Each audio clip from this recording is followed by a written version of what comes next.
কিছু জিজ্ঞাসা করতে পারি? হ্যাঁ হ্যাঁ, যা জিজ্ঞাসা করার করেন, মেয়ে ধরেন আপনাদেরই।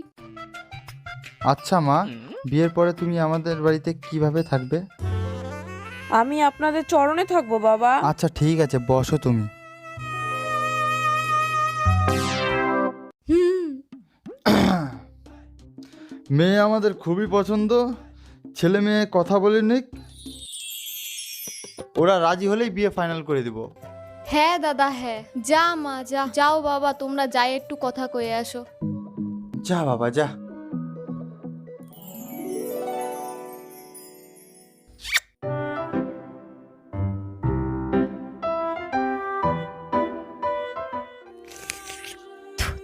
কি কব, তোমারে দেখতে এসেই না আমি তোমারে ভালোবেসে ফেলছি। তুমি কিছু কও না কে? কি করছিলা কও?